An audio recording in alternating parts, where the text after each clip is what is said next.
Mannarkkad MES കല്ലടി കോളേജിലെ SFI വിജയത്തിൽ KSUവിനെതിരെ മുദ്രാവാക്യവുമായി MSF രംഗത്തെത്തി. മുന്നണി മര്യാദ KSU പാലിച്ചില്ലെന്ന് MSF ആരോപിച്ചു. അവസാന നിമിഷം KSU SFIയുമായി ചേർന്ന യൂണിയൻ അട്ടിമറിച്ചു. KSU രാഷ്ട്രീയ വ്യഭിചാരമാണ് നടത്തിയതെന്ന് MSF നേതാവ് സഫാൻ ആനമൂള് പറഞ്ഞു. 10 വർഷത്തിന് ശേഷമാണ് കോളേജിൽ SFI യൂണിയൻ തിരിച്ചുപിടിച്ചത്. MSFന്റെ ആ പതാക ആരുടെങ്കിലും നിലപാടില്ലാത്ത ആരുടെങ്കിലും അടുക്കളയിൽ കൊണ്ടുവെക്കാൻ MSFകാരൻ തയ്യാറായിട്ടില്ല എന്നുള്ളതാണ് ആ സംഗതികളിലൂടെ ഞങ്ങൾക്ക് പ്രതികരിക്കാനുള്ളത്. KSUക്കാരന്റെ നിലപാട് എന്താണ്? രാത്രി ഒന്ന് പകലൊന്ന്. എന്താണ് KSUക്കാരന്റെ നിലപാട്?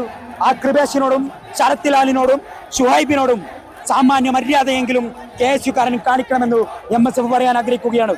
അവരോട് പോലും ക്രൂരമായ രീതിയിലേക്ക് നിലപാടെടുത്ത KSU ആണ് കല്ലടി കോളേജിലുള്ളത്. അത്തരത്തിലേക്ക് മുന്നണി മര്യാദ പാലിക്കാതെ അതിന്റെ സാധ്യതകൾ തള്ളിക്കളഞ്ഞുകൊണ്ടാണ് മണ്ണാർക്കാട് KSU ഉള്ളത്. സാജിദ് അജ്മൽ വിവരങ്ങൾ നൽകും. സാജിദ്, എന്താണ് ഇപ്പോഴത്തെ പ്രതിസന്ധിയിലേക്ക് നയിച്ചത്? ഒപ്പം തന്നെ ഇനി എന്ത് നടപടികളിലേക്കാണ് വിദ്യാർത്ഥി സംഘടനകൾ കടക്കുന്നത്? അനീഷ, മണ്ണാർക്കാട് MES കോളേജ് എന്നത് MSFന്റെ ഒരു പച്ചക്കോട്ട എന്നാണ് MSF തന്നെ വിശേഷിപ്പിക്കാറുള്ളത്. ഇവിടെയാണ് ജനറൽ സീറ്റുകളിൽ SFIക്ക് വലിയ മുന്നേറ്റമുണ്ടാക്കാൻ കഴിഞ്ഞത്. ഈ ചെയർമാൻ, വൈസ് ചെയർമാൻ, UUC അടക്കം മേഘസ് എഡിറ്റർ അടക്കം ഉള്ള പ്രധാനപ്പെട്ട സീറ്റുകളെല്ലാം തന്നെ SFIക്ക് ലഭിച്ചു. ഇതിൽ ഈ KSU SFIക്കൊപ്പം നിന്നുകൊണ്ട് വോട്ട് ചെയ്തു, MSFനെ വഞ്ചിച്ചു എന്നുള്ളതാണ് MSF ആരോപിക്കുന്നത്.